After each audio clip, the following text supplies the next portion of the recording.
चरितं रघुनाथस्य शतकोटिप्रविस्तरम् एकैकमक्षरं पूषां महापातकनाशनम्।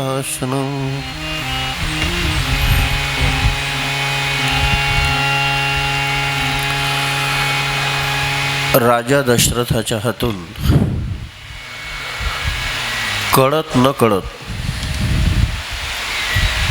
श्रावण बाळाची हत्या होते. श्रावण बाळ हा ब्राह्मणाचा मुलगा, त्यातही तीर्थयात्रेला निघालेला, पुन्हा आई वडिलांना सोबत घेऊन. आणि अशा अवस्थेमध्ये राजा दशरथाकडून त्या गरीब निष्पाप निरपराध अशा ब्राह्मणाच्या मुलाची हत्या झाली. ब्रह्महत्येचं पाप फार मोठं आहे. त्या ब्रह्महत्येच्या पापाचा जो दुष्परिणाम आहे तो नाथ महाराजांनी इथं सांगितलेला आहे. नाथ महाराज असंही चित्र रंगवत आहेत. तसं बघितलं तर राजा दशरथ हा राम नावाने पुनीत झालेला राजा.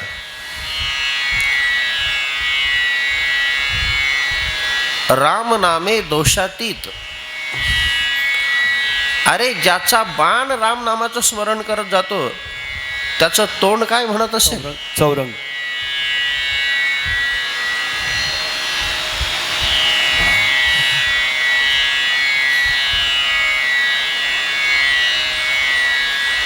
राजा दशरथाचा बाण राम नामाचं स्मरण करत जायचा. ज्याच्या हातातून सुटलेला बाण राम नामाचं स्मरण करतो त्याचं तोंड काय पिक्चरची गाणी म्हणत असेल का? त्या राजा दशरथाच्या रोमारोमातून राम नामाचा जप. त्याच्यामुळे नाथ महाराज सांगतायत राजा दशरथ दोषातीत राम नामाच्या योगाने. परंतु तरीही आपल्याला जरी ब्रह्महत्येचा दोष लागलेला नाही, दाग लागलेला नाही, तरीही लोकप्रवृत्ती कार्यार्थ, लोकप्रवृत्ती शास्त्रार्थ अश्वमेध यज्ञ केला पाहिजे, हे कुलगुरू वशिष्ठांनी सांगितलं. राजा तू निष्पाप आहेस, परंतु श्रावणासारखा एक परमभक्त तुझ्या हातून मारला गेलाय. लोकांच्या प्रवृत्तीसाठी, लोकरूढीसाठी शास्त्रवचनाप्रमाणे अश्वमेध यज्ञ केल्यानंतर आपण पुनीत झालो. जर समजा आपण तसेच राहिलो तर पुढचे जे लोक आहेत ते ब्रह्महत्येचं पाप मानणार नाही. म्हणून राजा दशरथानं अश्वमेध यज्ञाचं आयोजन केलं. यज्ञ संपन्न झाला. ब्रह्महत्येचा जो डाग आहे तो धुतला गेला. पण प्रकार असा झाला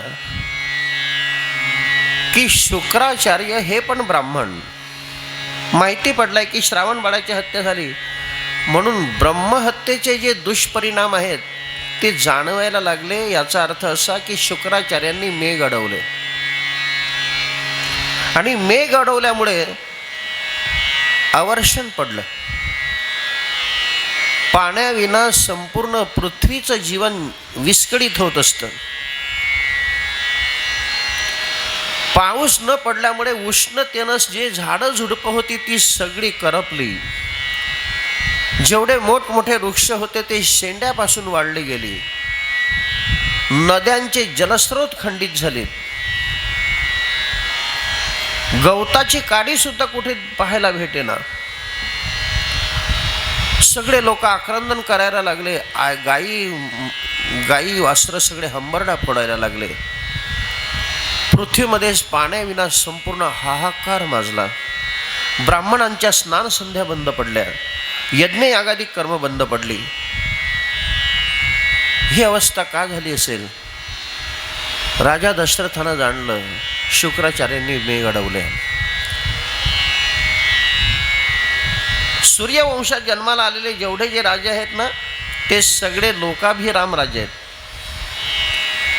म्हणून आम्ही नेहमी सांगतो लोकशाही कशी असते हे जर लोकशाहीवाद्यांना शिकायचं असेल तर त्यांनी पहिल्यांदा रामायणाचा अभ्यास करावा. आणि मग लोकशाहीचे पुरस्कर्ते व्हावे. या जगतामध्ये लोकशाहीचा खरा पुरस्कर्ता राजा जर कोणता असेल तर राजा दशरथ, मर्यादा पुरुषोत्तम भगवान श्री प्रभू रामचंद्र यांचे जेवढे पूर्वज आहेत तेवढे सगळे लोकाभिराम राजे आहेत. पाण्याविना संपूर्ण जीवन विस्कळीत झालेलं आहे. ज्यांनी हे पाणी अडवलेलं आहे, मेघ अडवलेले आहे, ढग अडवलेले आहे, त्या शुक्राचार्यांवर स्वारी केल्याशिवाय मेघ मोकळे होणार नाही. म्हणून राजा दशरथानं शुक्र लोकावर जाण्याची तयारी केली. काय त्या सूर्यवंशात जन्माला आलेल्या लोकांची ख्याती होती देव जाणे. देव लोकांना जी संकट निवारण करता येत नव्हती ते संकट निवारण करण्यासाठी या सूर्यवंशातल्या लोकांना अयोध्येतून वर नेलं जात होतं. राजा दशरथ रथ जोडतोय. बघा आता रामायण कसं पायरी पायरीनं पुढे जात आहे. राजा दशरथानं रथ जोडला आणि राजा दशरथाची आवडती राणी कैकेयी रथाजवळ आली. पतिदेवा, मला तुमच्यासोबत यायचं आहे. राजा बोलतो, कैकेयी, मी कुठं निघालो याचं काही भान आहे तुला? मी युद्धाला निघालो. युद्धाच्या ठिकाणी बायकांचं काय काम आहे? कैकेयी हट्टी होती. त्यातल्या त्यात राजाची आवडती होती, सुलक्षणी होती. ती म्हणायला लागले, युद्धाच्या ठिकाणी बायकांचं काम असो अगर नसो, मला तुमच्यासोबत यायचं आहे. कुलगुरू वशिष्ठ समोर होते. कुलगुरू वशिष्ठ त्रिकालदर्शी पुढचं सगळं भविष्य जाणलं आणि राजेसाहेबांना आज्ञा दिली, कैकेयीला सोबत घेऊन जा. कैकेयी पाठीमागे रथात बसली. वायुवेगानं रथ निघाला. शुक्रलोकाला रथ गेल्यानंतर एका बाजूला दैत्यांची सेना, एका बाजूला देवांची सेना. आता पहिल्यांदा हे सगळे नाते गोते, सगळे धागेदोरे पहिल्यांदा ध्यानात ठेवत जा. आता बृहस्पती हे देवांचे गुरु आहे, शुक्राचार्य दैत्यांचे गुरु आहे. दैत्यांचा एक परमसेनापती शुक्राचार्यांचा परमशिष्य, त्याचं नाव ऋषपर्वा. एका बाजूला दैत्यांची सेना, एका बाजूला देवांची सेना. देवांच्या सेनेचे अधिपती राजा दशरथ आणि दैत्यांच्या सेनेचा अधिपती ऋषपर्वा, दोघंही परमयोद्धे आहेत. परंतु राजा दशरथ महान प्रतापी राजा, आपला एक अमोघ बाण साध्य केला आणि त्या ऋषपर्व्याच्या दिशेनं सोडता बरोबर पहिल्यांदा त्याच्या डोक्यावरचा जो मुकुट आहे तो खाली पडला. आणि डोक्यावरचा मुकुट खाली पडता बरोबर तो हतबल झाला, निष्प्रभ झाला. त्याची शक्ती क्षीण झाल्यासारखा अनुभव त्याला आला आणि युद्धभूमीतून पळ काढायला लागला. शुक्राचार्यांनी बघितलं, आपला परमशिष्य जीव घेऊन पडतोय. म्हणून आपल्या शिष्य लोकांची आबरू वाचवण्यासाठी त्या शुक्राचार्यांनी स्वतः धनुष्य हातात घेतलं. राजा दशरथाच्या समोर शुक्राचार्य आलेत. परंतु शुक्राचार्यांनी एक अचूक बाण काढला आणि एक अलौकिक कृत्य असे केले की राजा दशरथाच्या रथाचा आख मोडला. राजा दशरथाच्या रथाचा आख मोडल्यानंतर आता राजा युद्ध करणार कसं? राजा युद्ध करणार कसं? तो परमयोद्धा आहे, परंतु रथाचा आख मोडलाय.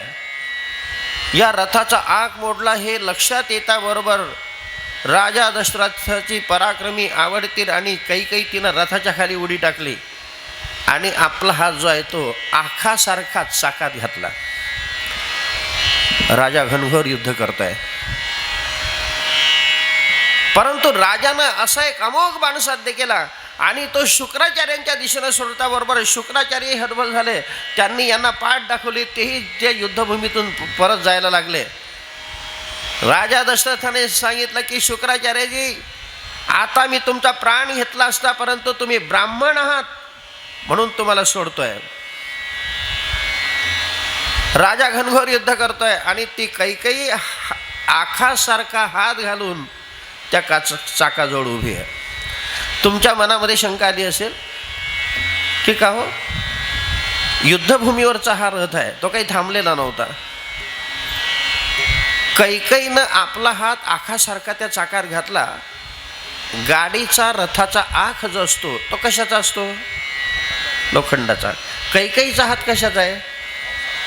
हाडामांसाचा. व हाडा मांसाचा हात लोखंडाच्या आखासारखा चाकात घातल्यानंतर तो फ्रॅक्चर झाला नसेल का?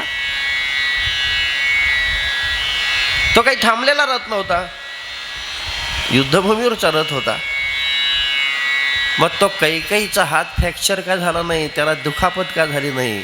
त्याचं एक कारण आहे की कैकेयीचा बाप कैकाय नरेश अतिशय धार्मिक राजा होता. आणि कैकेयी लहान असताना तिच्या बापाच्या घरी चातुर्मास्यासाठी काही ऋषीमुनी लोक, साधू लोक यायचे आणि ते लहानपणी त्या ऋषीमुनी लोकांची, साधू लोकांची सेवा करायची. त्यांच्या लंगोट्या धुवायची, त्यांचे पूजेचे तांबे घासून द्यायची, त्यांच्या पर्णकोट्यामध्ये सडा संमार्जन करायची, समोर झाडून द्यायची, त्यांचे कपडे धुवायचे, त्यांना जेवण वाढायचे. पण लहानपणी कैकेयीकडून असा एक प्रमाद घडला, असा एक दोष घडला की अशा अजाण अवस्थेमध्ये दुपारच्या वेळेला ते साधू लोक जेवण करून आराम करत होते. तेवढ्यामध्ये ही स्वयंपाकघरात गेली आणि स्वयंपाकघरात गेल्यानंतर आपल्या चपात्या किंवा भाकरी टाकायचा जो तवा असतो ना, त्या तव्याच्या पाठीमागच्या बाजूला हात फिरवला. आता तो तवा काजळानं माखलेला असतो, तिचा हात तो काजळानं माखला गेला, काळं लागला हाताला आणि खेळत खेळत आली आणि एक ऋषी बसले होते का झोपले होते, त्यांच्या तोंडाला तो काळा हात लावून दिला. काळं तोंडाला चोपडल्यामुळे ऋषीला राग आला आणि त्या ऋषीने त्या कैकेयीला शाप दिला, हे पोरी, जसं आज माझ्या तोंडाला तू काळं फासलं तसं भविष्यात जगात तुझंही तोंड काळं झाल्याशिवाय राहणार नाही. शाप देता बरोबर ती रडायला लागली. हात जोडते, ऋषीवर्य, मी अज्ञान अवस्थेमध्ये माझ्याकडून हा अपराध घडलाय, माझ्या प्रमादानं हा अपराध घडलाय, काही करा, मी बालक आहे, मला उशाप द्या. ते म्हटले, ठीक आहे, मी दिलेला शाप तर तुला भोगावाच लागेल. माझ्या तोंडाला तू काळं फासलं तसं भविष्यात तुझंही तोंड काळं झाल्याशिवाय राहणार नाही. परंतु तू आता उशाप मागते म्हणून मी तुला उशाप असा देतोय की ज्या हातानं तू या ऋषीमुनी लोकांची सेवा केली, ज्या हातानं त्यांना जेवण वाढलं, ज्या हातानं त्यांच्या लंगोट्या धुतल्या, ज्या हातानं त्यांच्या पर्णकुटींच्या समोर सडा संमार्जन करून रांगोळ्या काढल्या, त्यांचं आदरातिथ्य केलं, ज्या हातानं या संतांची सेवा तुझ्याकडून घडली, ते तुझे हात वज्रदेही बनतील. त्याच्यावर तलवारीचा घाव जरी मारला तरी काही होणार नाही. म्हणून तिच्या हाताला ते वरदान होतं. म्हणून चाकासारखा हात, आखासारखा हात घातला. आपण घालून पहा बरं, कारण आपल्या हाताला वरदानच नाही आहे. त्या कैकेयीच्या हाताला ते वरदान होतं. राजाला विजय मिळाला. विजय मिळाल्यानंतर देवलोकांवरचं संकट निवारण झालं आणि त्या शुक्राचार्यांनी अडवलेले जे मेघ होते ते मोकळे झाले. धो पाऊस पडला. धो पाऊस पडल्यामुळे धनधान्यानं पृथ्वी प्रफुल्लित झाली. जेवढे वाढलेली झाडं होती तेवढी हिरवीगार झाली. ही पृथ्वी माता हिरव्यागार शालूनं सुंदर अशा प्रकारची सजली गेली. नद्यांचे जलस्रोत जे होते खंडित झालेले ते पुन्हा प्रवाहित झाले. सगळी धनधान्यानं विपुलता आली. त्यानंतर गाई म्हशी ज्या आहेत त्या सगळ्या आनंदित झाल्या. लहान लेकरं आनंदानं उड्या मारायला लागले. ब्राह्मणांच्या बंद पडलेला स्नान संध्या पुन्हा पूर्ववत झाल्यात. यज्ञयागादिक कर्म सुरू झाली. असं आनंदी वातावरण तयार झालं. सगळ्या देव लोकांनी राजा दशरथावर फुलांचा म्हणजे पुष्पवृष्टी केली आणि त्यांच्या नामाचा जय जयकार केला. आता पहा, देवांचा अधिपती इंद्र हा राजा दशरथाच्या या पराक्रमाला भरून त्यांचा सत्कार समारंभ आयोजित करतोय.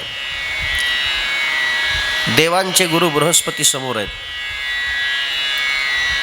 इंद्रानं आपल्या स्वतःच्या आसनावर राजा दशरथाला बसवलाय. शेजारी कैकेयी बसली आहे आणि त्या देव लोकांच्या सभेमध्ये राजा दशरथाचा फार मोठा सत्कार समारंभ. त्याच्या गळ्यामध्ये पारिजातकांच्या माळा, कैकेयीच्या गळ्यामध्ये पारिजातकांच्या माळा. त्यावेळेला राजा दशरथ कैकेयीशी बोलतोय, कैकेयी, हा जो इंद्राच्या नगरीमध्ये आपला सत्कार होतोय, या सत्कारामध्ये सिंहाचा वाटा तुझा आहे. हे इंद्र लोकामध्ये जो माझा सत्कार होता याच्यामध्ये महत्वाची कामगिरी तू केलेली आहे. शुक्राचार्यांनी ज्या वेळेला रथाचा आख मोडला त्यावेळेला तो प्राणाची पर्वा न करता त्या चाकामध्ये आखासारखा हात घातला, त्यामुळे मला विजय मिळाला.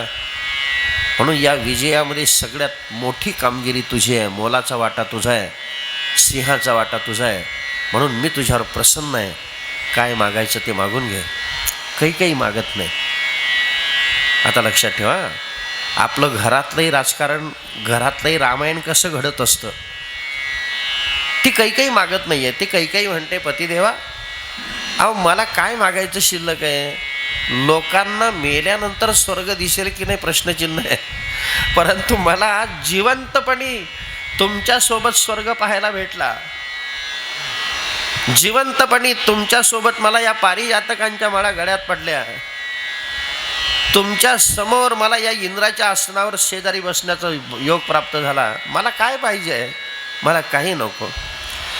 पण राजा दशरथ अतिशय प्रेमळ वृत्तीनं बोलतोय, काही तू काहीतरी मागितल्याशिवाय माझ्या मनाचं समाधान नाही होणार. कारण माझ्या विजयामध्ये सगळ्यात मोठी कामगिरी तू केलेली आहे, म्हणून मी तुझ्यावर प्रसन्न आहे. ते काही म्हणते, पतिदेवा मला काय मागायचं आहोत. तुम्ही माझं सौभाग्य आहे, तुम्ही माझं सर्वस्व आहे, मला काहीच नको. पण राजा दशरथ पुन्हा बोलायला लागला, काही तू काहीतरी माग, काहीतरी मागितल्याशिवाय समाधान नाही होणार. काही म्हणते, पतिदेवा मला आज तर काही मागायचं नाही, परंतु काळ विशेषी ज्या वेळेला गरज भासेल त्या वेळेला मी 2 वर तुम्हाला मागेल. तोपर्यंत ही माझी 2 वरांची मुदत ठेवीची पावती तुमच्या कपाटात राहू द्या. म्हणून लक्षात ठेवा, दुसऱ्याची मुदत ठेवीची पावती म्हणजे फिक्स डिपॉझिट आपल्या कपाटात कधीच ठेवून घ्यायची नाही. आणि दुसऱ्याची ठेवली तरी चालेल, पण घरच्या बाईची तर अजिबात ठेवायची नाही. कारण हे रामायण तिथून घडलंय सगळं.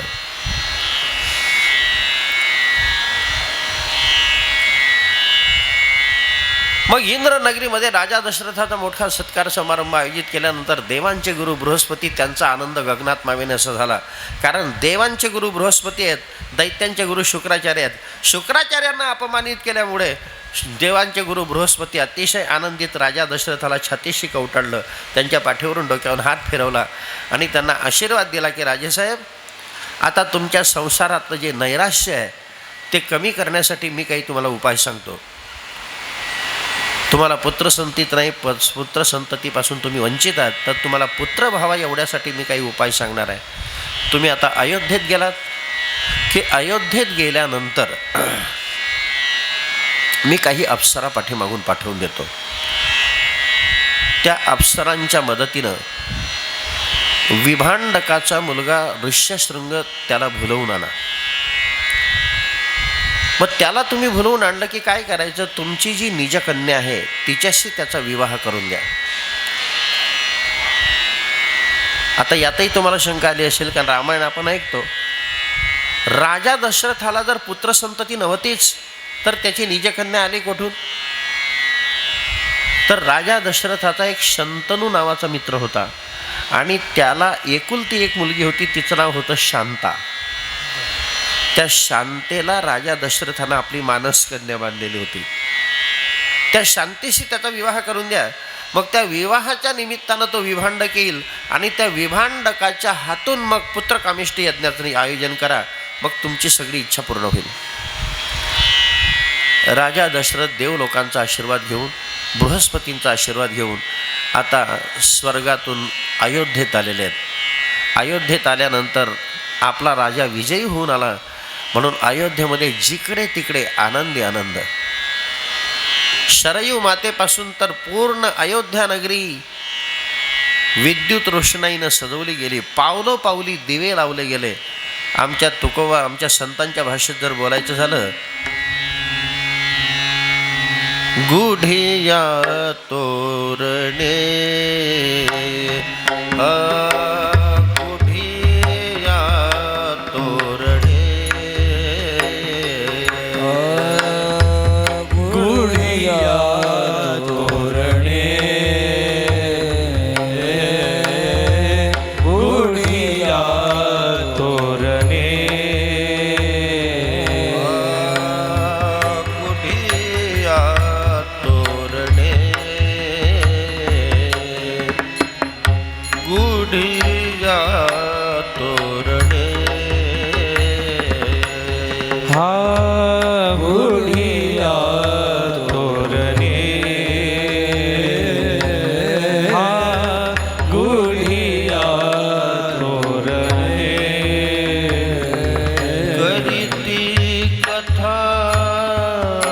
गाती गाणे करीती कथा गाती गाणे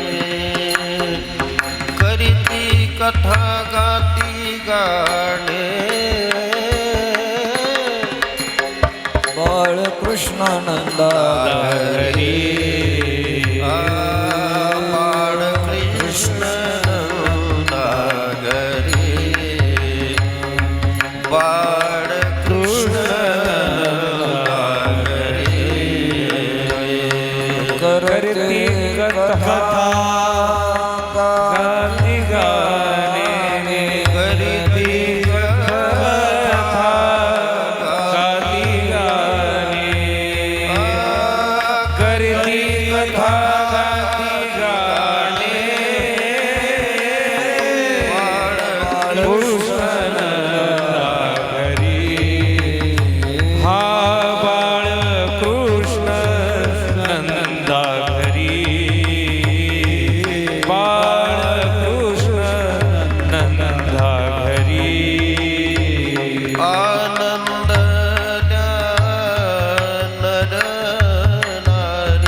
स्वागतासाठी अशी तयारी केली गेली. जसं भगवान श्रीकृष्ण गोकुळात अवताराला आले त्यावेळेला जशी त्यांच्या स्वागताची तयारी, तसं गुढिया तोरणे करीती कथा गाती गाणे सगळीकडे सडा संमार्जन केलं. प्रत्येकाच्या दारी गुढी उभारली गेली, गल्लीमध्ये वृंदावनं सुशोभित केली गेली. असं सुंदर अशा प्रकारचं आनंदी वातावरण. राजा दशरथाचा स्वागताचा मोठा जल्लोष त्यावेळेला अयोध्येत झाला. राजा दशरथाचं आगमन होता बरोबर अयोध्या नगरी सगळी प्रफुल्लित झाली, आनंदित झाली. आता राजा दशरथाची राजसभा सुरू झाली आणि त्या सभेमध्ये बृहस्पतींनी दिलेल्या आश्वासनाप्रमाणे स्वर्गातल्या काही अप्सरा त्या राजसभेत येऊन उभ्या राहिल्या. राजेसाहेबांना नम्रतेनं बोलतायत, राजेसाहेब मला कोणत्या कार्यासाठी, आम्हाला कोणत्या कार्यासाठी इथं बोलवलं, कृपा करून त्या कार्याची आज्ञा द्यावी. राजेसाहेबांनी जसं सांगितलं होतं तसं त्यांना सांगितलं की हे बघा, अरण्यामध्ये विभांडक मुनींचा आश्रम आहे. त्यांचा जो ऋष्यशृंग नावाचा एकुलता एक मुलगा आहे त्याला तुम्हाला भुलवून आणायचं आहे. पण लक्षात ठेवा, त्या ऋष्यशृंगाला भुलवून आणत असताना विभांडक मुनी त्या आश्रमात असता कामा नये. ते असेपर्यंत तुम्हाला हे काम सिद्धीला नेता येणार नाही. त्यांच्या अनुपस्थितीमध्ये त्याचं अपहरण तुम्हाला करायला पाहिजे. मग त्या राजेसाहेबांच्या आज्ञेप्रमाणे त्या अप्सरा अयोध्येतून निघाल्या. गेल्यानंतर आश्रमाच्या प्रवेशद्वाराशी येऊन उभ्या राहिल्या. आश्रमाच्या प्रवेशद्वाराजवळ येताबरोबर विभांडक मुनी बाहेर होते. वीण्याचा झणत्कार केला आणि त्यांनी नृत्य करायला सुरुवात केली. आता ते अप्सरांचं नृत्य ते काय आपल्या बँडमध्ये नाचणाऱ्यांचं नृत्य नव्हतं. स्वर्गातल्या अप्सरा त्यांनी वीण्याचा झणत्कार करता बरोबर नाधीन धिन्ना नाधीन धिन्ना, तिथून सुरुवात झाली आहे. ते वाद्य कसं वाजत होतं आमचे अंकुश दादा वाजवून दाखवतील तुम्हाला.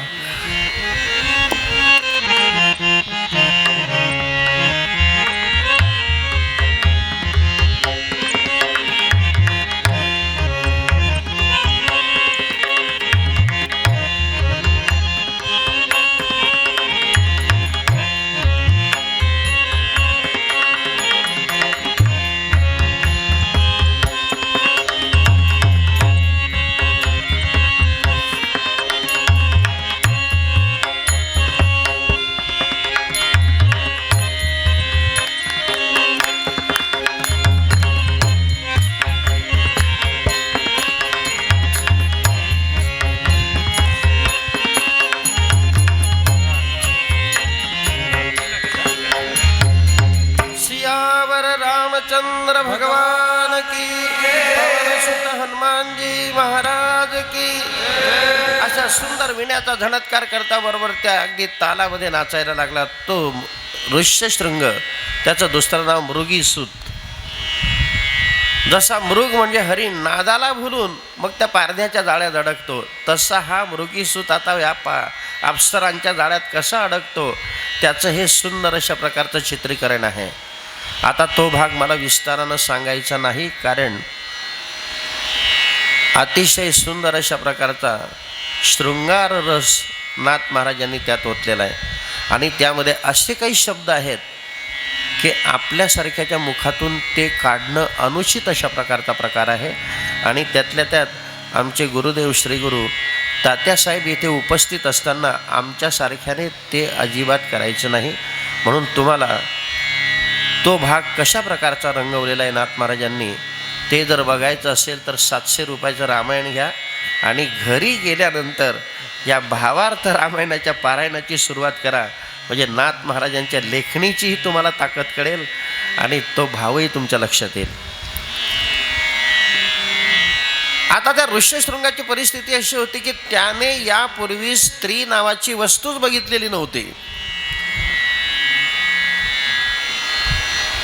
त्याने बघितलं आपल्या आश्रमामध्ये दरवेळेला जे ऋषीमुनी येतात त्यांची अंगकांती वेगळी असते. आज जे ऋषीमुनी लोक आलेले आहेत त्यांची अंगकांती वेगळी आहे. दररोज जे ऋषीमुनी लोक आहेत त्यांना दाढी असते, जटा असतात, हातामध्ये कमंडलो असतो, पायात खडावा असतात, पंचा नेसलेला असतो, काहींच्या हातात दंडक असतो.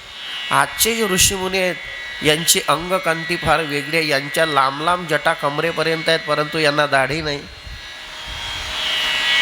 हरिणासारखी चपळाई यांच्यावर दिसते, यांचे डोळेही हरिणासारखे दिसत आहेत. अंगकांती अतिशय मनमोहक आहे. हे असतील तरी कोण? यापूर्वी तर अशा ऋषीमुनी लोकांचं दर्शन कधी आपल्याला झालेलं नाही, कारण त्या बिचाऱ्याला माहितीच नाही की स्त्री नावाची वस्तू अशी असते.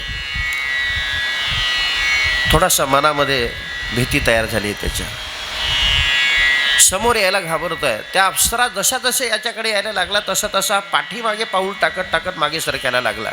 नाथ महाराजांनी याचंही विवेचन केलेलं आहे. तेवढ्यामध्ये विभांडक मुनींचं आगमन झालं. विभांडक मुनींचं आगमन होता बरोबर राजा दशरथानं दिलेल्या शब्दाप्रमाणे ह्या जागच्या जागी गुप्त झाल्या. कारण हे आश्रमात असेपर्यंत याचं अपहरण करता येणार नाही हा शब्द होता. गुप्त झाले. मग रात्रीच्या वेळेला ज्या वेळेला हा ऋष्यशृंग आपल्या पित्याची झोपत असताना सेवा करतोय, त्यांचे पाय दाबून देतोय, त्यांच्या डोक्याची मालिश करतोय, त्याच्या अंगाची मालिश करतोय, त्यावेळेला हात जे आहे ते सेवा करण्याकरता गुंतलेले आहेत. परंतु मन मात्र त्याचं कुठेतरी भटकताना दिसतंय, फिरताना दिसतंय, भ्रमण करताना दिसतंय. विभांडक मुनी बोलतायत, ऋष्यशृंगा आज तुझी सेवा करतोय त्या सेवेमध्ये तुझं चित्त दिसत नाही आहे, कशाचं चिंतन करतोय? त्यावेळेला तो ऋष्यशृंग बोलायला लागला, पिताश्री आज दुपारच्या वेळेला कोणीतरी ऋषीवरी आपल्या आश्रमात आलेले होते. आल्यानंतर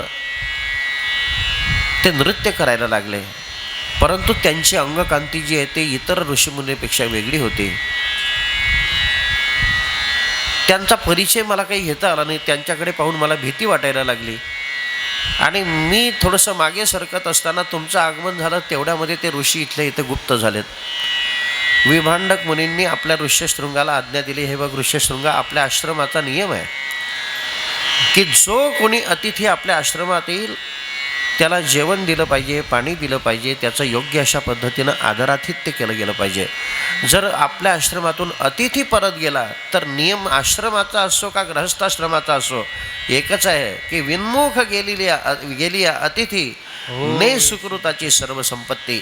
म्हणून आता उद्याच्या दिवशी किंवा केव्हाही ते ऋषी आलेत तर त्यांचा पत्ता विचार, त्यांचं नाव विचार आणि ते कुठले त्यांचा पत्ताही लिहून घे आणि आवर्जून आठवणीनं त्यांचा मोबाईल नंबर घ्यायचं विसरू नको.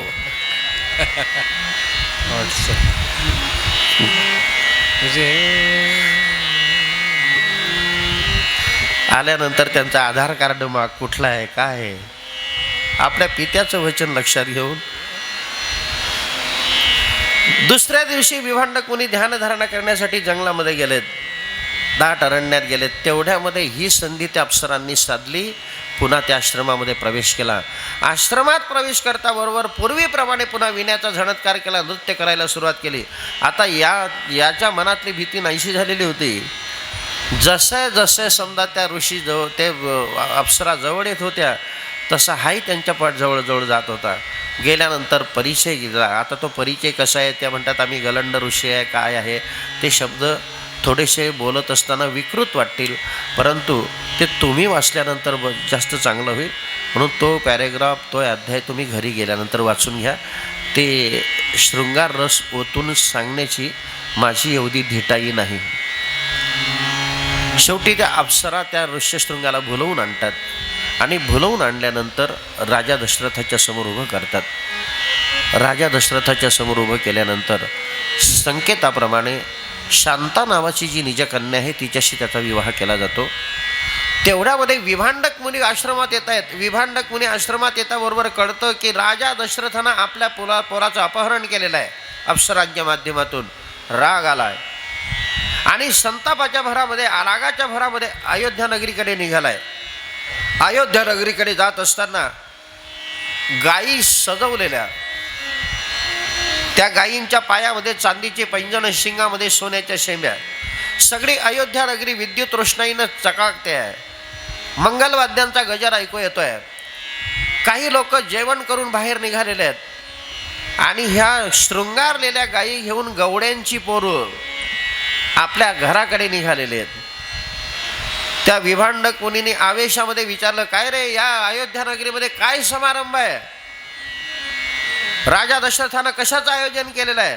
त्यावेळेला ते गवड्यांची पोरं म्हणायला लागली की विभांडकाचा मुलगा ऋष्यशृंग, त्याला म्हणजे त्या मुनिपुत्राला इथं आणून राजा दशरथानं स्वतःची मुलगी त्याला दिलेली आहे आणि विभांडक मुनींना सुद्धा घेण्यासाठी मूळ पाठवलेलं आहे. आता त्यांना काय माहिती की हे त्या गवड्याच्या पोरांना हे विभांडक मुनी आहे. आता ही बातमी ऐकता बरोबर विभांडक मुनी, त्यांच्या क्रोधाचा पारा फार वर चढला होता, परंतु राजा दशरथानं त्याची मुलगी आपल्या मुलाला दिली हे ऐकता बरोबर जागच्या जागी शांत झाले. आपल्या भाषेत बोलायचं म्हणजे आईस्क्रीम झाले. का आईस्क्रीम झाले?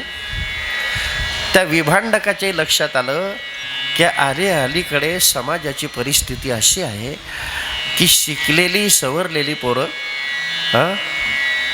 घरी भरपूर संपत्ती आहे, भरपूर शिक्षण झालेलं आहे, त्यानंतर घरी शेतीवाडी भरपूर आहे, तरी या शिकलेल्या श्रीमंत घरच्या पोरांना पोरी कोणी द्यायला तयार होत नाही. आणि आज विनासायास बायोडाटा न छापता आपल्याला एवढा व्याही भेटला, याच्यापेक्षा दुसरा आनंद कोणता आहे? म्हणून त्या राजा विभांडक मुनीला खूप आनंद झाला. विभांडक मुनी आले हे कळता बरोबर राजा दशरथानं त्यांच्या स्वागताची तयारी केली. आपल्या सगळ्या पत्न्यांना पूजेची ताटं तयार करायला सांगितली, आरत्या घ्यायला सांगितल्या. आपल्या अयोध्येच्या प्रवेशद्वाराजवळ आल्यानंतर विभांडक मुनींचं कुलगुरू वशिष्ठ राजा दशरथानं आपल्या सगळ्या परिवारासहित फार मोठ्या प्रमाणात स्वागत केलं आणि आनंदी वातावरणामध्ये आपल्या आश्रमात घेऊन आपल्या अयोध्येत घेऊन आले. अयोध्येत आल्यानंतर आता पहा, पुत्र कावेष्टी यज्ञ यांच्या हाताने करायचा होता. कोणाच्या? विभांडक मुनीच्या. पण मध्यंतरी कसं होतं, रामायण बारकाईनं वाचत जा. राजा दशरथाचा जो मित्र होता लोमपाद नावाचा, की ज्याचीही शांता नावाची निजकन्या होती, त्याच्याही नगरीमध्ये अवर्षण पडलं होतं आणि तिथेही पुत्रकामिष्टी यज्ञ आपलं अश्वमेध यज्ञ करणं जरुरीचं होतं. मग आता व्याही झाल्यामुळे राजा दशरथानं विभांडक मुनींना सांगितलं की माझ्या मित्राच्या नगरीमध्ये अवर्षण पडलेलं आहे, तिथं तो आपल्या उपस्थितीमध्ये आपण पौरोहित्य करा आणि अश्वमेध यज्ञाचं आयोजन करून पाऊस पडेल असं काहीतरी करा. मग त्या लोमपाद नावाच्या राजाकडे विभांडक मुनीला पाठवलं. पुत्रकामिष्टी यज्ञाचं इकडेही आयोजन होत आहे. शरयूच्या किनाऱ्यावर भला मोठा सभामंडप दिला. देशोदेशीचे राजे निमंत्रित केले, देशोदेशीचे ब्राह्मण निमंत्रित केले, ऋषीमुनी लोकांना निमंत्रण दिलं. ऋषीमुनी लोकांना निमंत्रण देऊन प्रत्येकाच्या मानाप्रमाणे सगळ्यांची आसनं तयार केली गेली. सुंदर अशा प्रकारचं यज्ञकुंड प्रज्वलित करण्याकरता बांधलं गेलं शास्त्रीय पद्धतीनं. कारण यज्ञ जर करायचा असेल तर त्याची बारकाई फार पाळावी लागते. यज्ञ करायचा असेल तर ते कुंड किती आकाराचा असायला पाहिजे. एवढंच नाही, बारकावे तर असे आहेत की त्या समिधा वगैरे साहित्य ठेवण्यासाठी, आहुती देण्याकरता लागणारं साहित्य ठेवण्यासाठी ओटा किती उंचीचा असायला पाहिजे त्याचाही बारकाईनं विचार करावा लागतो. एवढंच नाही, त्या यज्ञकुंडामध्ये आहुती देत असताना जी पडी लागते ना, त्या पडीचा दांडा किती लांबीचा असायला पाहिजे त्याचंही चिंतन आहे. आता आपल्याला त्या पडीची लांबी पण माहिती नाही म्हणून आपण चमच्यालाच काडी बांधून देतो.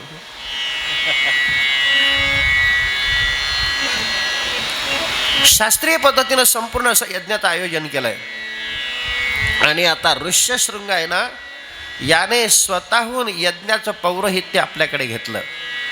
नाथ महाराज बोलतायत की यज्ञाचा अंगीकार केला. कुलगुरू वशिष्ठ समोर बसलेले आहेत, त्यांच्या शेजारी विभांडक मुनी आहेत, जाबाली नावाचे ऋषी समोर आहेत. मोठमोठे अधिकारी लोक त्या पुत्रकामिष्टी यज्ञाच्या आयोजनासाठी राजा दशरथानं निमंत्रित केलेलं आहे. सुंदर अशा प्रकारचा मंत्रघोष सुरू झाला आहे. आता त्यांनी कोणते मंत्र म्हटले हे आपल्याला माहिती नाही बरं का, पण आपण आपलेच मंत्र म्हणूया ना जेवण करतानाचे. ओम पूर्णमद पूर्णमिदं पूर्णात पूर्णमुदच्यते पूर्णस्य पूर्णमादाय पूर्णमेवावशिष्यते. हरि ओम. ब्रह्मार्पणं ब्रह्महविर्ब्रह्माग्नौ ब्रह्मणाहुतं ब्रह्मैव तेन गन्तव्यं ब्रह्मकर्मसमाधिना. यत्करोषि यदश्नासि यज्जुहोषि ददासि यत्तपस्यसि कौन्तेय तत्कुरुष्व मदर्पणम्. अहं वैश्वानरो भूत्वा प्राणिनां देहमाश्रितः प्राणापानसमायुक्तः पचाम्यन्नं चतुर्विधम्. हरि ओम. सहनाववतु सहनौ भुनक्तु सह वीर्यं करवावहै तेजस्विनावधीतमस्तु मा विद्विषावहै. ओम शांती शांती शांती. असे अचूक अशा प्रकारचे वैदिक मंत्रघोष त्या ऋष्यशृंगाच्या मुखातून बाहेर निघताबरोबर असा एक चमत्कार घडला की साक्षात यज्ञमूर्ती बाहेर आली. गगन दैदिप्यमान झालं, त्याचा लख अशा प्रकारचा प्रकाश पडला आणि ते यज्ञमूर्तीचं तेज शीत ना उष्ण, जास्त गरम नाही जास्त थंड नाही, आणि त्याचं तेज इतकं विलोभनीय होतं की नाथ महाराज असं वर्णन करतायत की त्या यज्ञमूर्तीकडे पाहिल्यानंतर कुंडली श्वासाची गती कुंठित झाली. डोळ्यांच्या पापण्या उघडझाप करायच्या विसरल्या.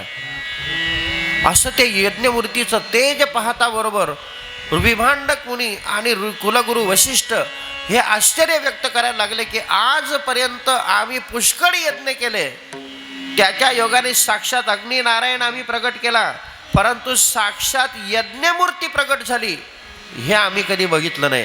हा यज्ञ ज्या हेतुपूर्ती करता केला त्याचं फळ पदरात पडल्याचा आमचा अनुभव आहे, परंतु साक्षात यज्ञमूर्तीस दर्शन देण्यासाठी आली हा अनुभव आम्हाला जीवनामध्ये कधीही नाही. तर या ऋष्यशृंगाचं कोणत्या जन्माचं तप असेल, कोणत्या जन्माची पुण्यही असेल, याने कसले अचूक अशा प्रकारचे मंत्रघोष केला असेल म्हणून त्या ऋष्यशृंगाची ख्याती करायला लागले, ऋष्यशृंगाची स्तुती करायला लागले, त्याच्यावर स्तुती समूह उधळायला लागले. त्या ऋष्यशृंगानं यमंत्रघोष करता बरोबर 7 यज्ञमूर्ती प्रगट झाली, परंतु मोकळ्या हातानं ती बाहेर आली नाही, तर पायस पात्र घेऊन बाहेर आली. पायस पात्र या शब्दाचा अर्थ मराठी वाङ्मयाच्या शब्दकोशात असा आहे, खिरीने भरलेलं भांड. खिरीने भरलेलं भांड म्हणजे खिरीचा प्रसाद. ते प्रसाद पायस पात्र यज्ञमूर्तीनं आपल्या हातात घेतलेलं होतं. ते पायस पात्र ऋष्यशृंगाच्या हातात दिलं आणि सांगितलं, पायस पात्राचे सारखे 3 भाग करा. पहिला भाग कौशल्याला, दुसरा सुमित्रेला, तिसरा कैकेयीला. परंतु एक लक्षात ठेवा, ह्या पिंड प्राशन करत असताना जर वेळ लागला तर विलंब करिता विघ्न ओढवेल. मग त्या ऋष्यशृंगाने ते पायस पात्र कुलगुरू वसिष्ठांच्या हातात दिलं. कुलगुरू वसिष्ठ महाराजांनी त्या पिंडाचे सारखे 3 भाग केले. पहिला जो भाग आहे तो कौशल्याला दिला, दुसरा जो भाग आहे तो सुमित्रेला दिला, तिसरा जो भाग आहे तो कैकेयीला दिला. कैकेयीला तिसरा भाग मिळाल्यामुळे ती कैकेयी रागावली, संतापली आणि त्या कुलगुरूंशी भांडण करते, गुरुदेवा तुम्हाला काही कळतं की नाही, तुमच्या काही लक्षात येतं की नाही, हा पहिला भाग तुम्ही कौशल्याला दिला तो मला द्यायला हवा होता. कारण राजा दशरथाची आवडती राणी मी आहे, म्हणून पहिल्या भागावर माझा अधिकार आहे. आणि एवढंच नाही तर राजा दशरथ ज्या वेळेला शुक्र लोकावर स्वारी करण्याकरता गेला, युद्धासाठी गेला, त्यावेळेला मी त्यांच्या सोबत गेली. शुक्राचार्यांनी ज्या वेळेला रथाचा आख मोडला त्यावेळेला माझ्या प्राणाची पर्वा न करता मी आखासारखा हात त्या चाकात घातला आणि राजाला विजय मिळवून दिला. म्हणून त्या पहिल्या भागावर माझा अधिकार आहे, तुम्ही मला द्यायला पाहिजे होता. मला न देताना तुम्ही कौशल्याला कसा दिला? कुलगुरू वशिष्ठ इतक्या सुंदर पद्धतीनं सांत्वन करतायत की कैकेयी, तू जरी स्वतःला पराक्रमी समजत असली, राजा दशरथाची आवडती राणी समजत असली आणि युद्धामध्ये तू राजाला मदत केली असा जरी तुझा भाव असला, तरी लक्षात ठेव, हा पहिला भाग हा परमोत्तम आहे. तो भाग सेवन करण्याची तुझी ताकद नाही, तो परब्रह्माचा भाग आहे. दुसरा भाग भजनोत्तम आहे. पहिला भाग दुसरा भाग तुला सेवन करता येत नाही. एक लक्षात ठेव, तू जरी राजा दशरथाची आवडती राणी म्हणत असली आणि स्वतःला फार मोठी पराक्रमी समजत असली, तरी तू जरी पराक्रमी असली तरी ध्यानात ठेव, शेळी कितीही जरी ताकदवान असली, शेळी म्हणजे बकरी, कितीही जरी ताकदवान असली तरी हत्तीणीच्या अंगावरचे अलंकार ती आपल्या अंगावर कधीच तोलू शकत नाही, पेलवू शकत नाही. आणि तू जरी राजा दशरथाची आवडती राणी म्हणत असली तरी असू दे आवडते, हिरे रत्न माणिक कितीही जरी मौल्यवान असले, परंतु या जगतामध्ये हिरे रत्न माणिकांची मौल्यवान म्हणून कोणी पूजा करत नाही. पूजा जी केली जाते ती शालिग्रामाची केली जाते. म्हणून पहिला भाग तुला नाही. आक्रोश करायला लागली. आक्रोश करता करता प्रकार असा झाला की आकाश मार्गाने एक घार आली आणि त्या घारीनं कैकेयीच्या हातातला पिंड झडपला आणि कैकेयीच्या हातातला पिंड झडपून पुन्हा आकाश मार्गाने निघाली. आकाश मार्गाने जात असताना पुढे अंजनी माता तप करीत बसली होती. तिच्या उंजळीमध्ये तो पिंड पडला आणि तो पिंड पडता बरोबर अंजनी मातेनं तो सेवन केला आणि पुढे आपल्या हनुमानजी बाबाचा जन्म झाला. हा इतिहास या पिंडातूनच जन्माला येतोय. पिंड घारीने झडपिला, अंजनीने तो सेविला, अंजनीने तो सेविला, अंजनीने तो सेविला. पिंड घारीने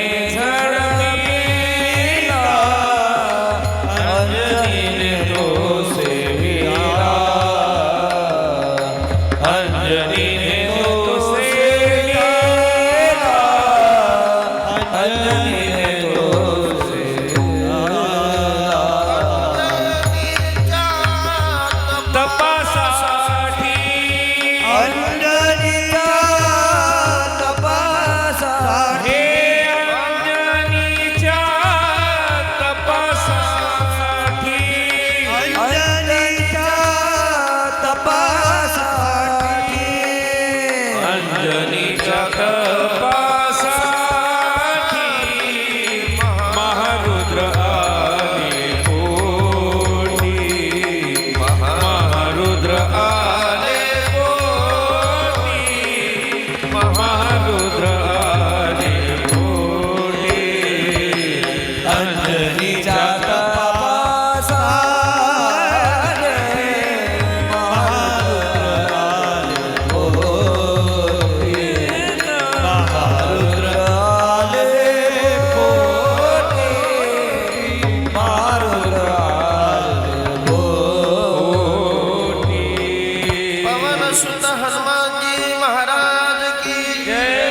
हनुमानजी अजून जन्माला यायचे, परंतु हा पिंड मायंजनी वाटेपर्यंत आपल्याला पोहोचवायचा आहे. मग कैकेयीच्या हातातला पिंड घारीने झडपला. कैकेयी आक्रोश करायला लागली. पण आता याच्यामध्ये थोडस 2 मिनिट. ज्या घारीनं कैकेयीच्या हातातला पिंड झडपला ते घार कोण होती माहिती आहे का तुम्हाला? कारण आमच्या नाथ महाराजांच्या रामकथेचं रामायणाचं वैशिष्ट्य असं आहे की नाथ महाराज जी कथा सांगतात त्याचं पूर्वानुसंधान, त्याच्या पूर्वजन्माची कथा ते सगळी काही विस्तारानं सांगतात आणि कोणत्या ग्रंथामध्ये ते आली आहे त्या ग्रंथाचा पत्ता पण देतात.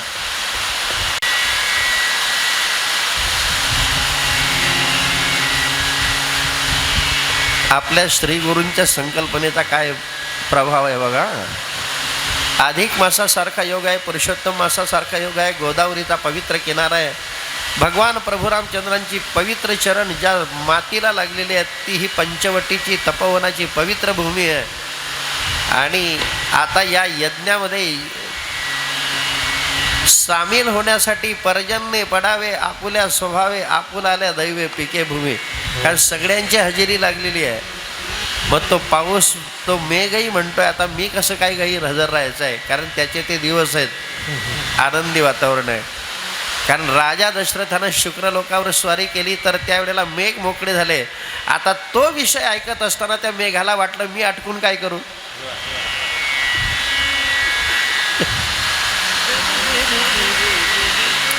सियावर रामचंद्र भगवान की जय. शांतते नाही काही रामकथा आहे. ज्या घारीनं कैकेयीच्या हातातला पिंड झडपला आणि त्या घारीच्या चोचीचा स्पर्श पिंडाला होता बरोबर ती घारीच्या योनीतून मुक्त झाली आणि आपल्या मूळ अवस्थेला जाऊन पोहोचली. ती घार कोण होती तर त्या घारीच्या पूर्वजन्माचा इतिहास नाथ महाराज सांगतायत की ही घार एक गंधर्व नगरीतली सुवर्चसा नावाची अप्सरा होती आणि अप्सरा असल्यामुळे ती विशेष नृत्यकलेमध्ये तिचं प्रावीण्य होतं. एकदा सत्यलोकात ब्रह्मदेवाने त्याच्या सभेमध्ये तिला नृत्याचं निमंत्रण दिलं, नाचण्याचं निमंत्रण दिलं. ब्रह्मदेवाच्या निमंत्रणानुसार ती सुवर्चसा नावाची अप्सरा त्या सत्यलोकात ब्रह्मदेवाच्या सभेत आली. अशीच मैफिल लागलेली आहे. सुंदर अशा प्रकारचे वाजवणारे सोबत आहेत गंधर्व नगरीतले. परंतु हिच्या हातून प्रमाद असा घडला, दोष असा घडला.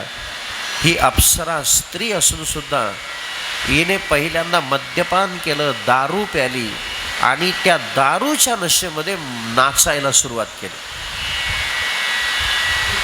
मद्यपान केल्यानंतर तिला शुद्ध राहिली नाही. त्या नशेमध्ये तिचं पाऊल चुकलं, सम चुकली आणि त्या धुंदीमध्ये ती सम चुकल्यामुळे, पाऊल चुकल्यामुळे ब्रह्मदेवाने ओळखलं की आपल्या ब्रह्मसभेमध्ये मद्यपान करून हे नृत्य करते आहे. हिने मद्यपान करून नृत्य केलं, ब्रह्मसभेचा अपमान केलाय.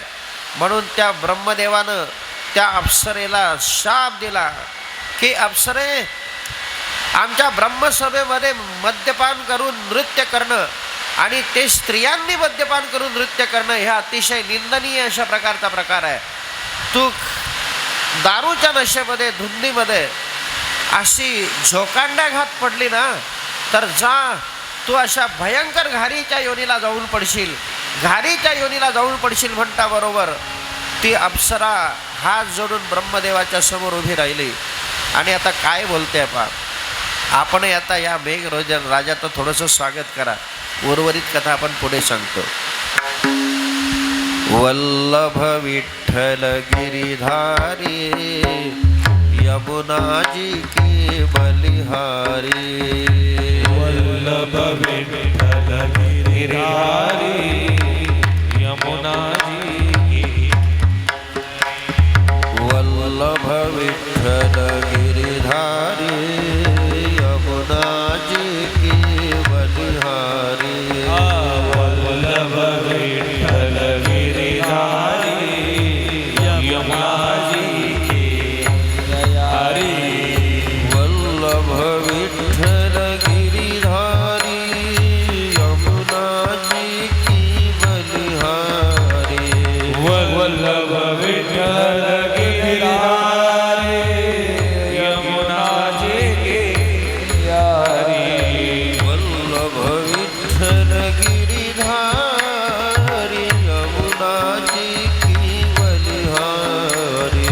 वल्लभ विठ्ठल गिरिधारी यमुनाजी की हरी. वल्लभ विठ्ठल गिरिधारी यमुनाजी की बलिहारी. वल्लभ विठ्ठल गिरिधारी यमुनाजी की हरी. वल्लभ विठ्ठल गिरिधारी यमुनाजी की बलिहारी. वल्लभ विठ्ठल गिरिधारी यमुनाजी की तैयारी. वल्लभ विठ्ठल गिरिधारी यमुनाजी की बलिहारी. वल्लभ विठ्ठल गिरिधारी यमुनाजी की बलिहारी. वल्लभ विठ्ठल गिरिधारी यमुनाजी की बलिहारी. वल्लभ विठ्ठल गिरिधारी यमुनाजी की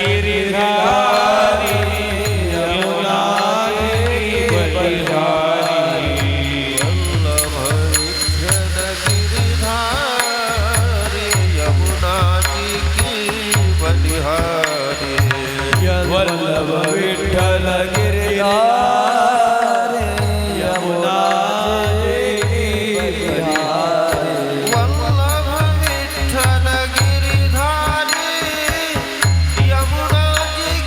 बलिहारी. वल्लभ विठ्ठल गिरिधारी यमुनाजी की बलिहारी. वल्लभ विठ्ठल गिरिधारी यमुनाजी की बलिहारी. वल्लभ विठ्ठल गिरिधारी यमुनाजी की बलिहारी. वल्लभ विठ्ठल गिरिधारी यमुनाजी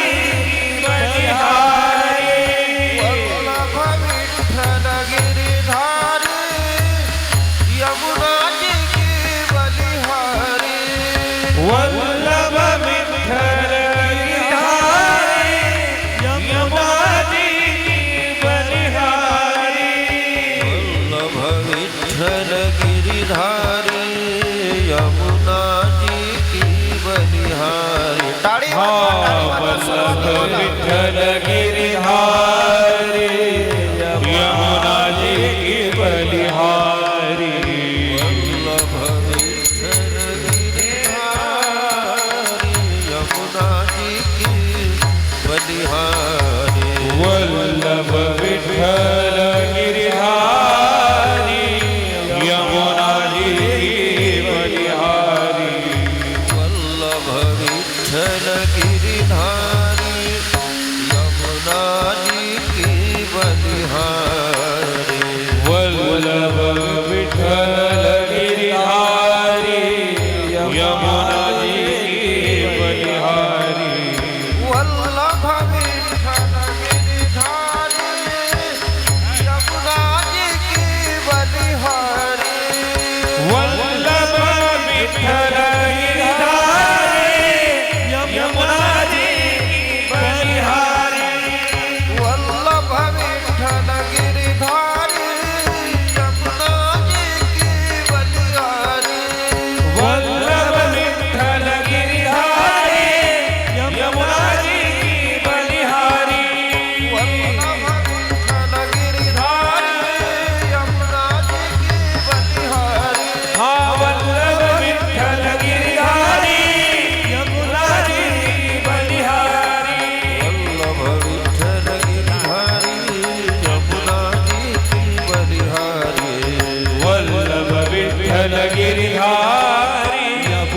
यमुनाजी की बलिहारी वल्लभ विठ्ठल गिरिधारी यमुनाजी की बलिहारी वल्लभ विठ्ठल गिरिधारी यमुनाजी की बलिहारी वल्लभ विठ्ठल गिरिधारी यमुनाजी की बलिहारी वल्लभ विठ्ठल गिरिधारी यमुनाजी की बलिहारी वल्लभ विठ्ठल गिरिधारी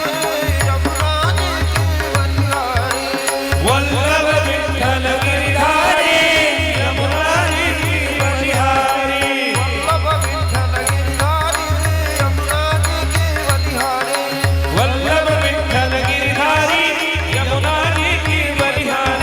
वल्लभ विठ्ठल गिरिधारी यमुनाजी की बलिहारी वल्लभ विठ्ठल गिरिधारी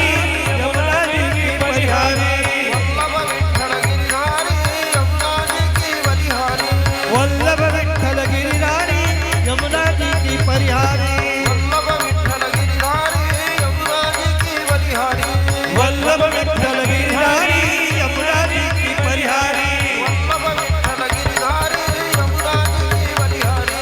वल्लभ विठ्ठल गिरिधारी यमुनाजी की बलिहारी वल्लभ विठ्ठल गिरिधारी यमुनाजी की बलिहारी वल्लभ विठ्ठल गिरिधारी यमुनाजी की बलिहारी वल्लभ विठ्ठल गिरिधारी यमुनाजी की बलिहारी वल्लभ विठ्ठल गिरिधारी यमुनाजी की बलिहारी वल्लभ विठ्ठल गिरिधारी यमुनाजी की बलिहारी वल्लभ विठ्ठल गिरिधारी यमुनाजी की बलिहारी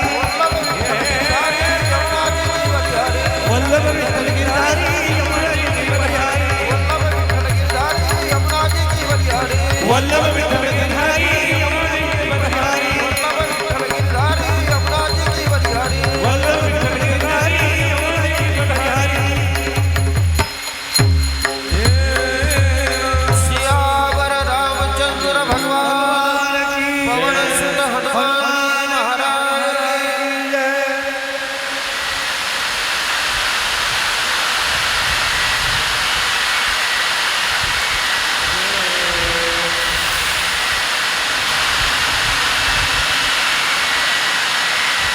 कैकेयीच्या हातातला पिंड झडपला त्या घारीचा थोडासा वृत्तांत आपण बघितला. ब्रह्मदेवानं शाप देता बरोबर ती अप्सरा हात जोडून ब्रह्मदेवाच्या समोर विनयतेनं बोलते की हे ब्रह्मन, माझ्या हातून अपराध घडलाय, तुम्ही मला शाप दिलाय, परंतु मला काहीतरी उशाप द्या. घारीचा जन्म घ्यायला मी तयार आहे, परंतु घारीच्या जन्मातून मुक्ती मिळण्यासाठी मला काहीतरी उपाय सांगा. त्यावेळेला ब्रह्मदेवाने सांगितलं, हे बघ अप्सरे, तू घारीच्या जन्मात जाऊन पडशीलच, परंतु घारीच्या योनीतून मुक्त होण्यासाठी तुला उपाय असा आहे की त्रेतायुगात राजा दशरथ पुत्रकामिष्टी यज्ञ करेल. यज्ञाचं पौरोहित्य ऋष्यशृंग करेल. साक्षात यज्ञमूर्ती प्रगट होईल. ती पायस पात्र घेऊन बाहेर येईल. कुलगुरूंच्या हातानं त्या पिंडाचे सारखे 3 भाग केले जातील. पहिला भाग कौशल्याला दिला जाईल, दुसरा सुमित्रेला, तिसरा कैकेयीला.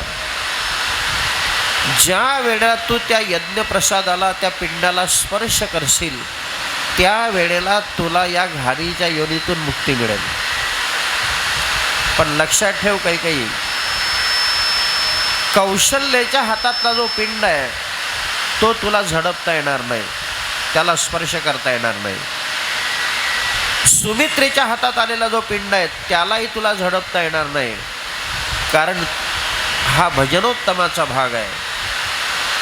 कौशल्याच्या हातात असलेला पिंड परब्रह्माचा भाग आहे. परंतु प्रयत्न जर केला तर कैकेयीच्या हातातलं पिंड तू झडपू शकते, कारण कैकेयी ही गर्विष्ठ आहे आणि गुरुवचन जे ओलांडून जातात त्यांची अशी परिस्थिती होत असते. म्हणून तू जर प्रयत्न केला तर कैकेयीच्या हातातला पिंड झडपू शकते, आणि कैकईच्या हातातला पिंड झडपल्यानंतर तुझ्या चोचीचा स्पर्श त्या पिंडाला झाला की तू त्या या योनीतून मुक्त होशील. मग हा उपाय सांगितल्यानंतर ती अप्सरा घार होऊन पडली. परंतु घारीच्या योनीतून मला कधी मुक्ती मिळेल, राजा कधी आपला पुत्रकामेष्टी यज्ञ करतो, याची वाट पाहत ती घार अयोध्या परिसरामध्ये किती दिवस घिरट्या मारत होती. नाथ महाराज सांगतायत 1000 वर्ष, 1000 वर्ष त्या अयोध्येच्या परिसरामध्ये ती घिरट्या मारत होती. राजा दशरथानं पुत्रकामेष्टी यज्ञ करता बरोबर ज्या वेळेला तो यज्ञ प्रसाद आला, त्या पिंडाचे 3 भाग केले, त्या कैकईच्या हातात त्या पिंडाला झडपलं आणि ती अप्सरा त्या घारीच्या योनीतून मुक्त झाली. असा हा घारीच्या पूर्वजन्माचा इतिहास. मग आता बघा, कैकईच्या हातातला जो पिंड आहे तो घारीनं झडपला, कैकई मोकळी झाली, आक्रोश करायला लागली, कुलगुरूंशी भांडण करत होती. आता माझं कसं होणार? राजा दशरथ म्हणतो की आता काय करायचं, तुझा अभिमान तुला आडवा आला. परंतु कौशल्या ही सद्विद्या आहे, ब्रह्मविद्या आहे. ती कौशल्या कैकई जवळ येते आणि बोलते, कैकई तुझ्या हातातला पिंड घारीने झडपला म्हणून काय झालं, घाबरू नको, अजून आपले 2 पिंड शिल्लक आहेत. मी माझ्या पिंडातला अर्धा भाग तुला देते, कारण तू माझी सख्खी बहीण आहेस, तू माझी सख्खी बहीण आहेस. काही लोक म्हणतील की कौशल्य आणि कैकई सख्खी बहीण कशी, तर ती कौशल्य कसं समजावून सांगते हे बघ. कैकई एकाच आईच्या उदरातून जन्माला आलेल्या 4 बहिणी जरी असल्या तरी त्या सख्या होऊ शकत नाही. त्यांचे आई वडील जरी एक असले, परंतु सौभाग्य वेगवेगळं असतं, पतिदेव वेगवेगळे असतात.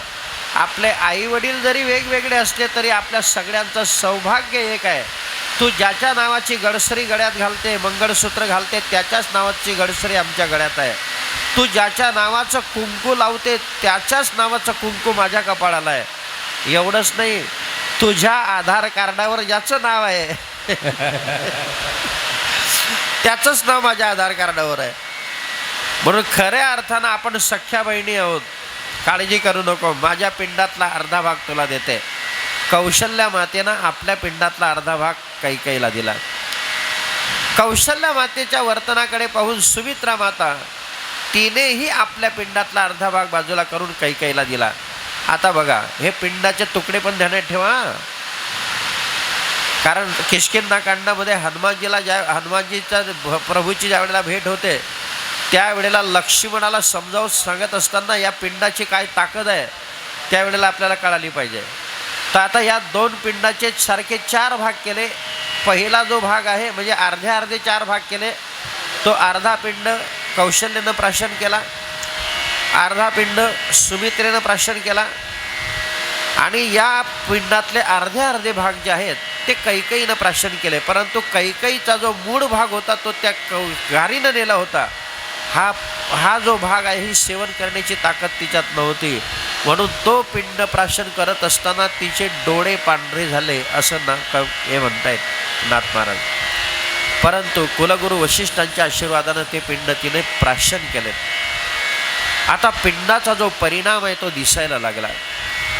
राजा दशरथाच्या 3ही राण्या गरोदर राहिल्या आणि कुलगुरू वशिष्ठांनी धर्मसंकेताप्रमाणे राजासाहेबांना आज्ञा दिली. काय आज्ञा दिली? कुलगुरू वशिष्ठ सांगे नृपवला असती गरोदर तुझ्या कांता, धर्मशास्त्र ऐसे पुसावे डोळे त्यांचे पुरवावे मनोरथ. तुमच्या पत्न्या 3ही गरोदर आहेत आणि गरोदर अवस्थेमध्ये पतिदेवांनी त्यांचे डोळे पुरवले पाहिजे.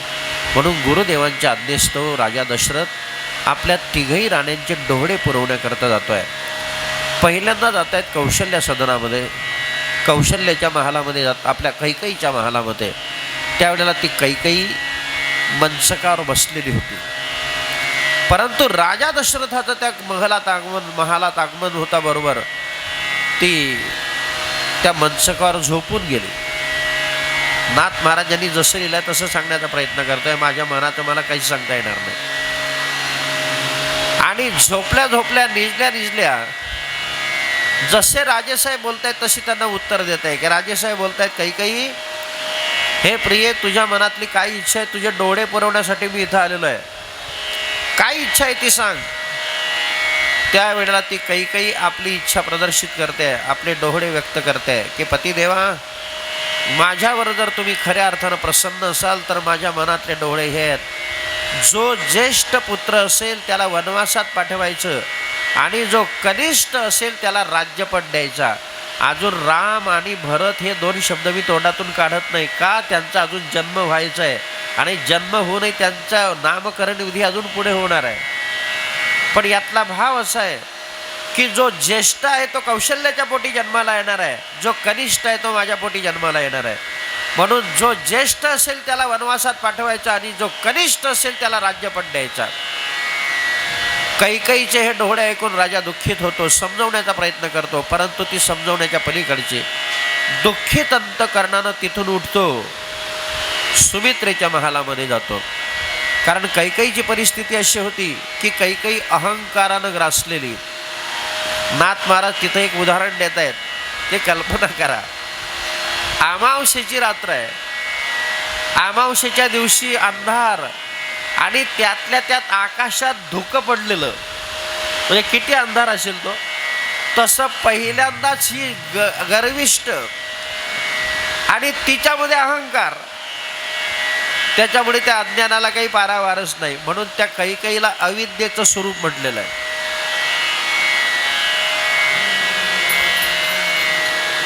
राजा तिथून दुःखित अंतकरणानं उठतो, सुमित्रेच्या महालामध्ये जातो. सुमित्रा ही पतिव्रता साध्वी. गेल्यानंतर पहिल्यांदा राजेसाहेबांचे चरण प्रक्षालन करते, बसायला आसन देते, प्रेमानं आरती ओवाळते. त्यावेळेला राजेसाहेब बोलतायत, हे पतिव्रते, हे प्रिय, तुझ्या मनातले काय डोळे आहेत ते सांग बरं. डोळे विचारत असताना ती बोलते, पतिदेवा, तुम्ही जर माझ्यावर खऱ्या अर्थानं प्रसन्न असाल तर माझ्या मनातले डोळे हे आहेत. माझी इच्छा ही आहे, जो ज्येष्ठ पुत्र असेल त्याची मला रात्रंदिवस सेवा घडावी. कारण तिच्या उदरामध्ये लक्ष्मण जन्माला येणार आहे, त्याची मला सेवा घडावी. भगवान प्रभू रामचंद्रांची. कैकेयीच्या महालामध्ये झालेलं दुःख राजा विसरला. तिथून प्रसन्नतेनं उठतो आणि कौशल्या मातेच्या महालामध्ये जातो. कौशल्या मातेकडे जाता बरोबर थोडी विपरीत अवस्था. कौशल्याला बोलतोय, हे कौशल्ये, तुझ्या मनातले काय डोळे आहेत ते डोळे विचारण्याकरता मी आलेलो आहे. बोल, तुझ्या मनातले काय डोळे आहेत ते. कौशल्य बोलायला तयार नाही. भूतानं झपाटल्यासारखी राजाकडे टाकाटाका पाहते. राजा प्रेमयुक्त अंतकरणाने बोलतोय, कौशल्य बोल ना, मी तुझ्या डोळे पुरवण्याकरता आलेलो आहे, काय तुझी इच्छा आहे सांग. ती बोलायला तयार नाही. राजेसाहेब पूर्वी घडलेल्या घटनांची काही आठवण तिला करून देतोय की कौशल्य, तू का बोलत नाहीस? अगं, पूर्वीच्या काही आठवणी तुला स्मरणात येतात की नाही? आपलं ज्या वेळेला लग्न झालं त्यावेळेला आपल्या लग्नामध्ये रावणानं केवढं मोठं विघ्न केलं होतं. रावणाचं नाव कानावर येता बरोबर ती आवेशात बोलायला लागली, अरे माझ्या हातात धनुष्य आणा, मी त्या रावणाला मारते, मी त्या कुंभकर्णाला मारते आणि विभीषणाला राज्यपती बसवते. आमचे नामदेवराय त्याचं वर्णन करतायत. आणि रे धनुष्य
मारीन रावणा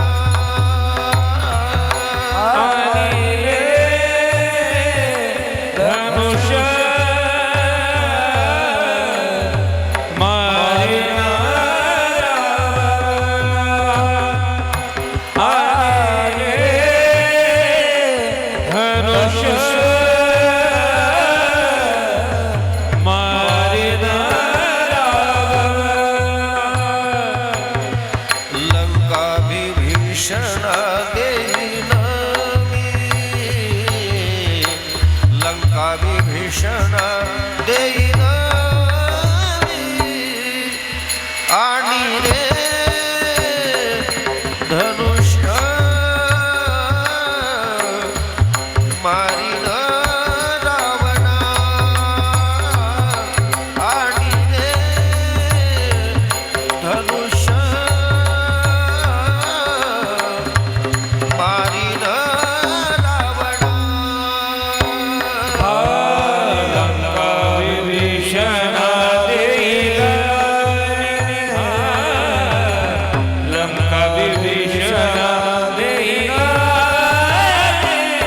आले धनुष्य मारिना आणि धनुष्य मारिना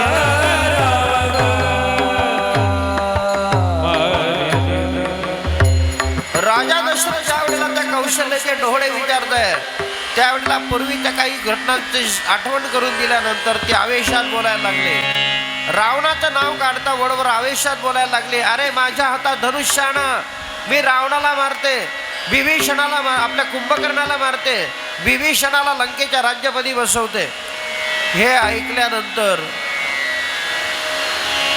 राजेसाहेब अतिशय विस्मित झालेत हिला काय झालं असेल देव जाणे ती का बोलत होती कारण रावणाला मारणारा हा जगाचा मालक तिच्या पोटी जन्माला येणार आहे कुंभकर्णाला मारणारा हा जगाचा मालक तिच्या पोटी जन्माला येणार आहे म्हणून त्या आवेशात ती बोलायला लागली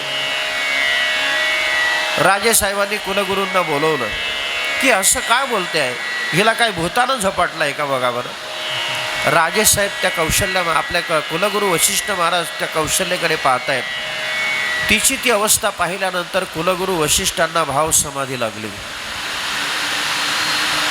भाव समाधी लागल्यानंतर राजेसाहेब जास्त आश्चर्यचकित झाले घाबरायला लागले की पेशंटला तपासण्या करता डॉक्टरला आणलं परंतु डॉक्टर पेशंटपेक्षाही आजारी पडला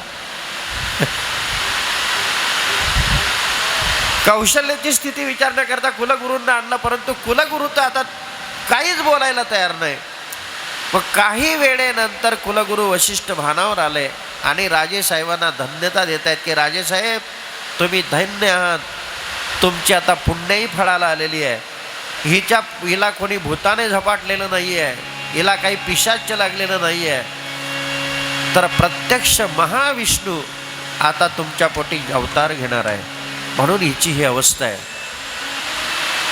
माझ्या पोटी महाविष्णू अवतार घेणार माझ्या पोटी महाविष्णू अवतार घेणार ही बातमी ऐकता बरोबर हे शब्द ऐकता बरोबर राजा दशरथ आनंदानं उड्या मारायला लागले गायनाचे उडे आपुली छंदे मनाच्या आनंदे आवडीने आणि हात जोडून कुलगुरूंच्या समोर उभे राहिला आणि बोलतायत की गुरुदेवा माझ्या पोटी जर महाविष्णू अवताराला येतील तर कधी येणार आहे ते सांगा ना कोणत्या दिवशी येणार आहे कुलगुरू बोलतायत आता ते कधी येतात काय येतात परंतु येत्या 24 तासामध्ये 24 घटकामध्ये ही घटना घडेल आता बघा महाविष्णूनं आपल्या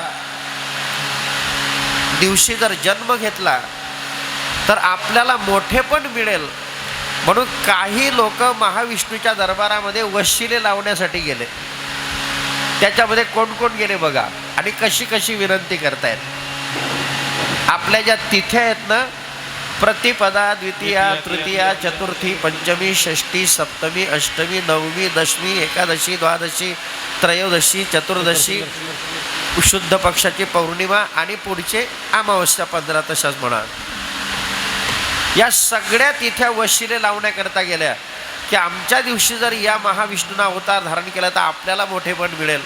पहिल्यांदा गेली प्रतिपदा, ती पहिल्या क्रमांकाची ना. हात जोडून महाविष्णूच्या दरबारामध्ये जाते आणि बोलते, हे भगवान, तुम्ही या जगतामध्ये ब्रह्म म्हणून एकटे आहात, मी प्रतिपदा एकटीच आहे. तुम्ही जर माझ्या दिवशी अवतार धारण केला तर मला जगामध्ये मोठेपण मिळेल, माझी जगामध्ये वाहवा होईल. माझ्या दिवशी तुम्ही अवतार घ्या ना. भगवान महाविष्णू म्हणायला लागले, हे बघ प्रतिपदे, मी तुझ्या दिवशी कधीच अवताराला येणार नाही, कारण माझं ब्रीद असं आहे, जो अनाथ असेल त्याला मी आश्रय देत असतो. तू अनाथ नाही आहे, तुला फार मोठ्या माणसाचा आश्रय आहे. म्हटले कोणाचा आश्रय आहे? म्हटले कॅलेंडरमध्ये दिनदर्शिकेमध्ये तुला एवढं मोठेपण आहे, तू प्रतिपदा एकटी नाही तर बली प्रतिपदा या नावानं प्रसिद्ध आहे. बळीराजानं तुला मोठेपण दिलेलं आहे. तुझ्या दिवशी मी या अवताराला येणार नाही. मग ती द्वितीया, तिचं दुसरं नाव बीज, ती महाविष्णूच्या दरबारात गेली आणि हात जोडून बोलते, प्रभू हे भगवान, माझ्या दिवशी तुम्ही अवताराला या ना, बीजेच्या दिवशी, द्वितीयेच्या दिवशी मला जगात मोठेपण मिळेल.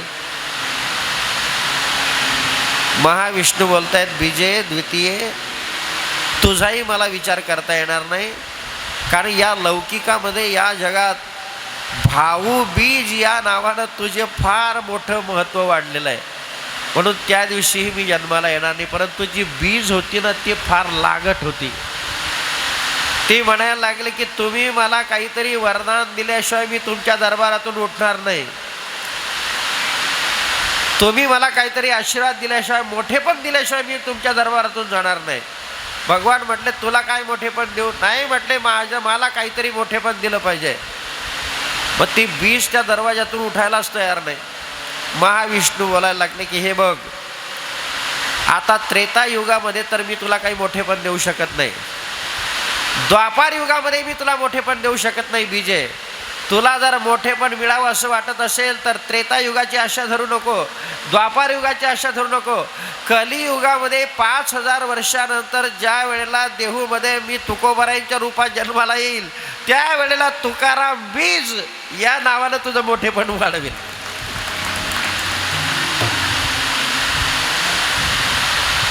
मग तृतीया पुढे आली. ती तृतीया हात जोडून बोलते की प्रभू हे भगवान, माझ्या दिवशी तुम्ही अवतार धारण करा ना. भगवंताने सांगितलं, हे बघ, जो अनाथ असतो, अनाश्रित असतो, त्याला आश्रय देणं माझं काम आहे.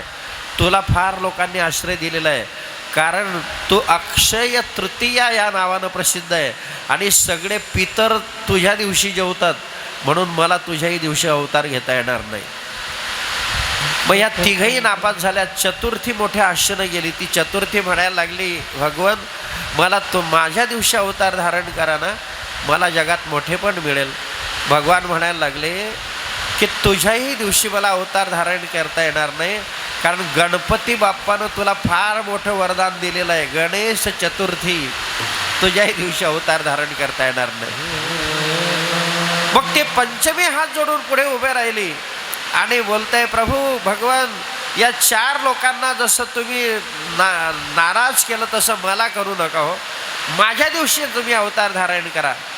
भगवंताने सांगितलं, तुझ्याही दिवशी मला अवतार धारण करता येणार नाही, कारण मी क्षीरसागरामध्ये ज्याच्यावर शयन करतो त्या नागाच्या नावानं तुला पंचमीला मोठं महत्त्व दिलेलं आहे, म्हणून नाग पंचमी तुझ्याही दिवशी मला अवतार धारण करता येणार नाही. मग ती षष्टी मोठी आशा धरून आली, भगवान मला तुम्ही नाराज करू नका, माझ्या दिवशी अवतार धारण करा.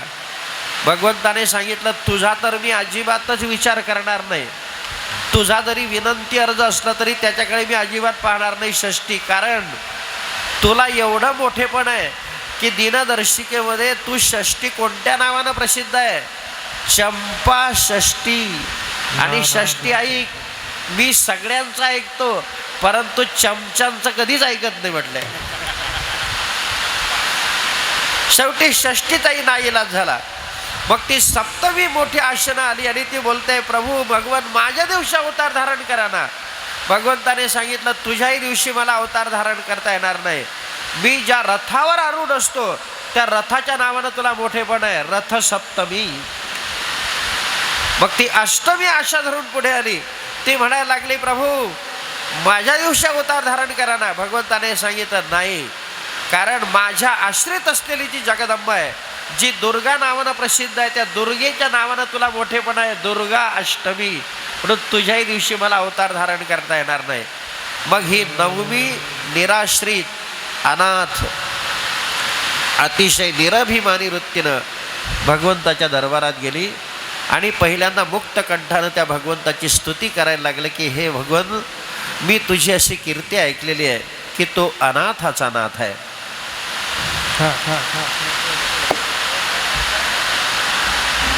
हे भगवन, तो अनाथाचा नाथ आहे आणि तू अनाथाचा नाथ हे तुला नामाभिधान चांगलं शोभतं, म्हणून आमचे नामदेवराय त्या प्रसंगाचं वर्णन करतायत.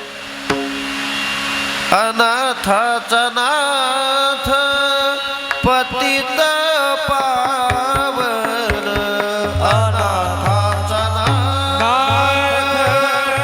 पतित पावन, अनाथाचा नाथ पतित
जो अनाथ असतो, निराश्रित असतो, निरभिमानी असतो, त्याच्यावर भगवान दया करत असतो.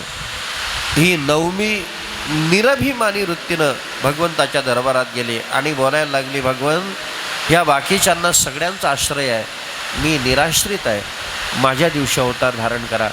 भगवंतानं त्या नवमीचं बोलणं मान्य केलं आणि कोणत्या दिवशी अवतार धारण केला, कोणत्या महिन्यात केला, आपल्या सगळ्यांना जाणीव आहे.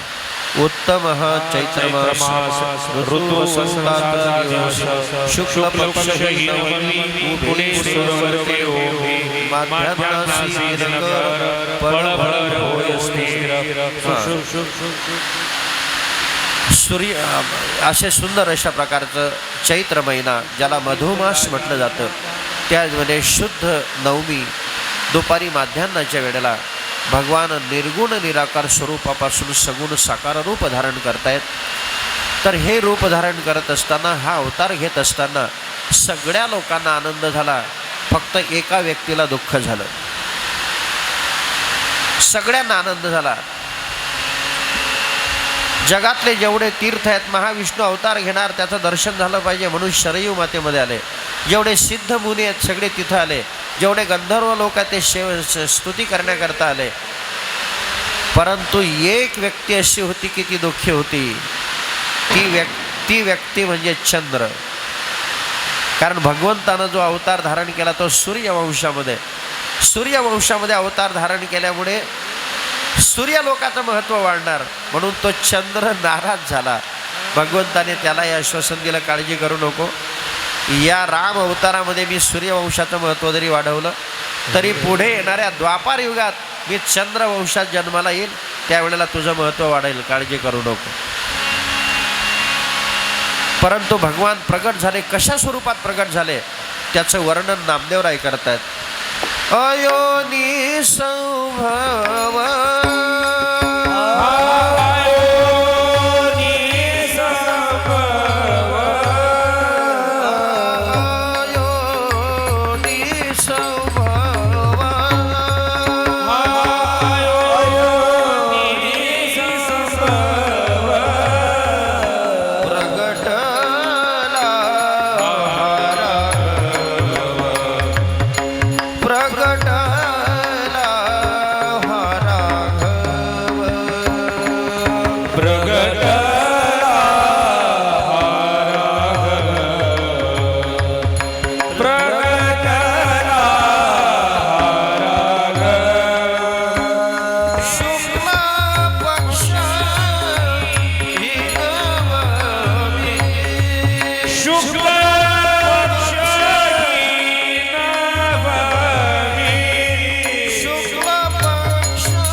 सियावर रामचंद्र भगवान की जय. पवन सुत हनुमान जी महाराज की जय. अयोनी संभव या स्वरूपामध्ये भगवान कौशल्या मातेच्या समोर येऊन प्रगट झालेले आहेत. आता तुम्ही आपण जे आहोत ते योनी संभव आहोत, भगवान अयोनी संभव आहे.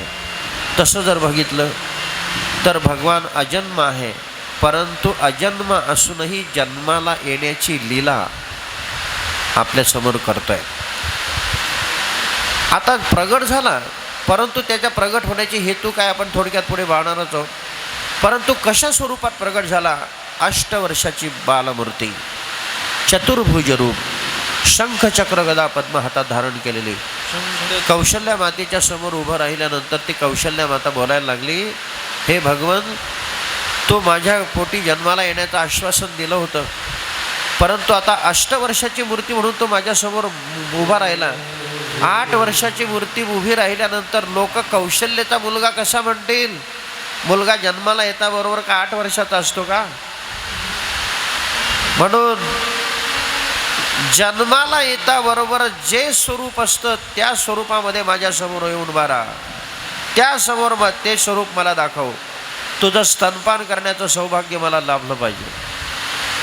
आईची विनंती श्रवण ऐकून त्या भगवंतानं आपलं जे चतुर्भुज रूप आहे ते टाकून दिलं आणि अगदी जन्माला येणारं जे अर्भक असतं त्या स्वरूपामध्ये आईच्या समोर प्रगट झाला.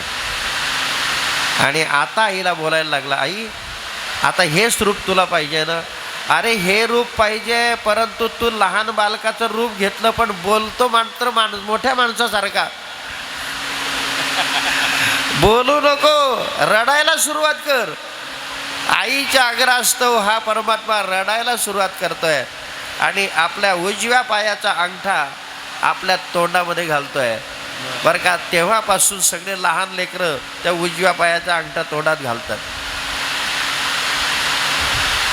आता भगवान अवतार कशासाठी धारण करतो? कारण बाल सूर्याचं जे तेज आहे तशा पद्धतीनं भगवंताचं तेज, कारण तो परमात्मा सर्वांचा प्रकाशक आहे.